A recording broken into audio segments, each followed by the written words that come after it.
Hey guys, it's Ryan Nitzen with Cycle News, and today we are riding the 2023 Yamaha YZ450F.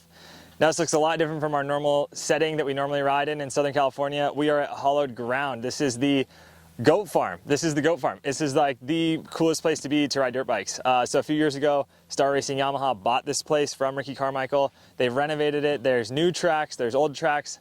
There's just so much history to this place, and seeing kind of the tour that we went on earlier today, see the race shop, just what they've done with this place is really amazing. So what better place than to launch the 2023 Yamaha YZ450. This bike has seen a lot of success in the last few years.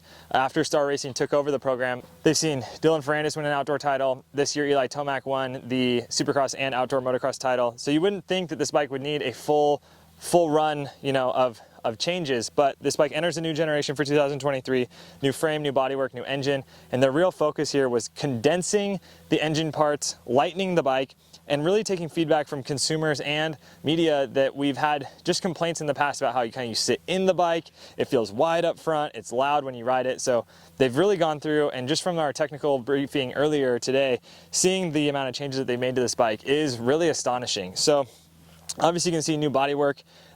The bike up front is 2 inches narrower than it used to be from its widest point to widest point. And don't be telling me that 2 inches is not a lot, because that's a pretty big difference right there. The seat is a lot different just sitting on this bike. It's so much thinner.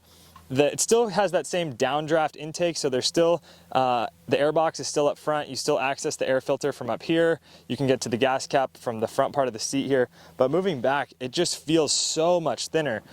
They've shaved 5.3 pounds of weight off the bike, and 3 pounds of that comes from just the engine alone. So, little grams here and there end up making a lot of weight difference, but a big chunk of it came from the engine. So they've shaved 1.5 pounds out of like the clutch and the crank assembly. The clutch itself is a lot narrower. Everything is just more compact. You can see some down here where the water pump is. There's no that Y pipe that used to come out of there.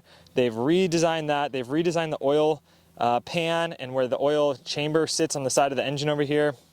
There's an option for a hydraulic clutch. It comes with a cable clutch, but there will be a GYTR aftermarket part that you can add. That is a hydraulic clutch. We've seen that here today. One of the other bikes has that mounted up.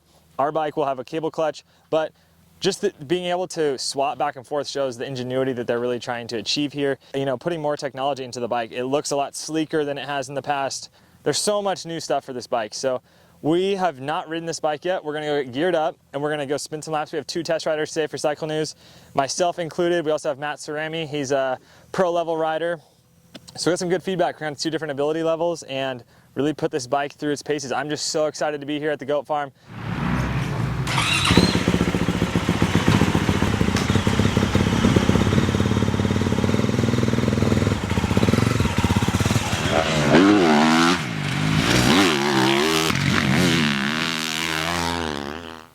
All right guys, we just finished our day riding the 2023 Yamaha YZ450. I'm Ryan Nitzen, joined by our test rider, Matt Cerami. What a day. Good day. What a day. We get to ride at the goat farm. Not very often you get to say that. And to ride a brand new bike, brand new generation. Like I said yesterday when we got to do some of the technical briefing, I wouldn't have thought this bike needed a full redesign, but they've gone through and redesigned the whole thing. 5% increased power output. Rev limiter is up 500 RPMs. And then that's just the engine. They took out like 3 pounds from the engine and then another 2 pounds from other spots of the bike. And man, riding this thing is way different than riding last year's Yamaha. What do you think? Yeah, I think this year the bike is significantly different. Fun to ride, for sure. It's super fast. I came in, we had it in the slow map and it was still super fast. Yeah, for sure. I'm like an intermediate level rider. Matt's a pro level rider, and even for him it was super fast. We both, I think, rode in that slowed, tuned down map. Yeah, it seemed like the bike wanted to wheelie a lot for me. I don't know about for you. So it's really hard to keep the front end on the ground, and I think one thing also with the power, there's so much power, it's so fast, but the pegs are 5 millimeters down, 5 millimeters back, and the seat to peg ratio, I think they say is 10 millimeters higher. 10 different, yeah. So a lot of guys on last year's bike, they were running a tall seat to just kind of smooth this out, and now that's kind of how it is stock. It kind of feels tall to me, still feels kind of like it rides tall like a Yamaha does, but it also is way skinnier. And along with that, I think that rider triangle being a little more open makes you sit a little bit farther back, which also keeps the front end coming up. Yeah, I think that's what it is the rider triangle being moved back makes it want to wheelie a lot. I don't necessarily notice the height difference from seat to foot peg. I notice how thin the bike is though. Super thin. And especially in the seat. The seat is very round to me. Yeah, very round. And I noticed it was really easy to get way up front here. Yes, and I feel like that's a new characteristic in a Yamaha. Yeah, that feeling of it being wide up front is totally gone. The visual aspect of it's gone. The riding aspects of it's gone. You can move all around on this thing. Yeah, and yeah, I mean, between the rider triangle being so far back and being able to get so far forward, yeah, it's you can manipulate the bike in so many different ways and maneuver the bike in such an easier manner than what you used to be able to. Yeah, I saw you throwing that thing around like that's not how you would normally ride a Yamaha. No, not at all. Yeah. Another thing that's really cool that I noticed, we actually saw an older gen bike here. It has 4 buttons up here. It's got like a kill switch, a launching mode. It's got a start button. Now there's only 2 buttons, which is super nice. There's a map switch and a kill switch over here on the left side, and then there's a starter on the right side. That's just like way more convenient. It's a lot simpler layout. You don't have to click a bunch of buttons every time you go ride. It's just start, stop. Aesthetically, it's a lot cleaner to look at too. Yeah. I don't like when they get all the switches and everything. Like some of the newer bikes nowadays, it's so hard to put handguards on. Oh yeah. Because there's so many different switches. And we put about 3 hours on the bike today between the two of us. We burned almost 4 gallons of gas, which is a pretty good day. I mean, we're at RC's ranch. That was like the old thing. They had to burn 5 gallons of gas every day. So we're pretty close on that. Suspension is like what the Yamaha is like known for, right? So the SSS fork from KYB in the front here is still so good. I think all I did was go 1 click out on the compression just to make it a little softer as the day roughened up. But what's really cool now is they have these finger clickers like the KTM does. So I just did that on the side of the track. Yeah. The finger clickers, as far as I'm aware of, are just the compression. It's not the rebound. Yeah, you still got to get underneath. But it's really nice to be able to get on there and... It is, not have to go back and try to find a screwdriver that fits into your fork. Or ride with it on in your boot. Yeah. Yeah. They said the bike so it's 5 pounds lighter, it's 240 pounds, what is their claimed weight. It didn't feel too heavy. I feel like before the Yamaha, it felt so bulky, which made it feel heavy, even if it wasn't heavier. This bike I almost feel like this is how Yamaha would make like a Honda. It's rigid, it's super fast. Yeah. It doesn't really feel like how Yamaha felt, but it's got really good suspension like the Yamahas. Yeah, it doesn't really have a characteristic like any of the Yamahas I've ever ridden, any other older generations. Yeah. It seems like an totally new bike. Even like the characteristics of the riding, it's so much more aggressive, so much faster, so nimble, skinny, and I haven't ridden a Yamaha like that in a long time. Yeah. Yeah, I have nothing but good things to say about it, honestly. The airbox, same forward downdraft design, but the airbox doesn't make that ringing noise, that like sucking air noise. Tractor noise. Yeah, that part's gone. So that was really cool. It kind of like, I would always feel that when I ride a Yamaha. The only difference is like now the exhaust is kind of loud, but not loud how like the YZ450F is. No. It's loud, just like grunty, barky. You hear that instead of hearing the intake on this bike. Yeah, which I like. I do too. I can't imagine like Ferrandis and Tomac trying to make this bike any faster because it's so fast. It's so fast. It's so crisp off the bottom, so responsive. One thing I noticed too is how like it being so fast, we could ride this whole track really in second gear if you really wanted to ring it out.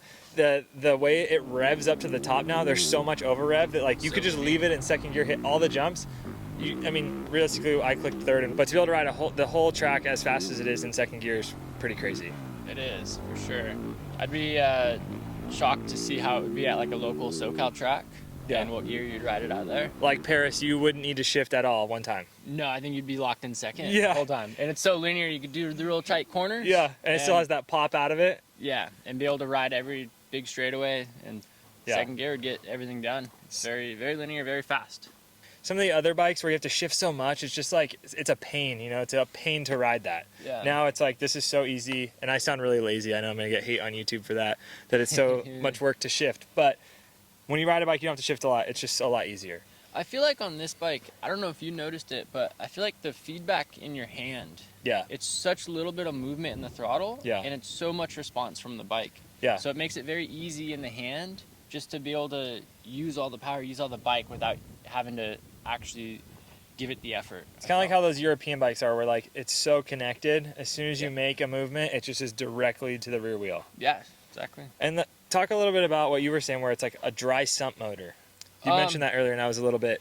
Yeah, so they were telling us when we were doing the briefing, that it's a new casing that has its own oil section, and there's 2 oil pumps. Yeah. So there's a scavenger pump from the bottom of the motor that's pumping it into the oil casing, which is basically like a dry sump.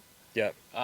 If you're in the automotive industry and you know any high performance cars or anything like that, dry sumps are for high performance motors, and that's basically what this is. And even the drain bolt, there's the normal drain bolt, and then there's the sump drain bolt. Yeah. The lead engineers are here, and they were showing us, how they took out, just for instance, like this right here, all those old Yamahas have that Y bolt, or that Y flange pipe thing. Yeah. Like, if you think about it, this is just a terrible design. And for those, and it's so vulnerable in that position right there. So for them to just be like, well, we're going to take that out, save weight, make it better performing. They did that with the clutch. They did that with the oil case over here with the ignition case, right? Having the oil in there. So just like little things like that, I think this bike is like really revamped, and it was good before, and now it's like almost even better. One really interesting thing is the whole clutch assembly. Yeah. We were able to see the 2 clutch assemblies side by side and how much thinner it is. And then the design, they're talking about how they eliminated all the wear points. Yeah. So as you put hours and hours onto your bike and you need to go replace the clutch, you're not going to have to replace a basket and assembly. Yeah. It's just the plates and fibers, because that's what's designed to wear now. And how cool is it that you could just take, what other bike can you just take the clutch off and put a hydraulic clutch on? I don't know any other bike you can do that. Yeah, it is a bolt-on option to go to a hydraulic clutch. So that's really cool. I like hydraulic clutches. I think they're almost easier to ride. And I think having that option from GYTR is just like really cool. Yeah. One other thing I want to touch on, I think we missed, is it being just feeling kind of like more in that rider triangle for like a taller rider. Like we're both on the taller end, like 6 foot, 6'1", you're 5'10". We'll call it 6 foot.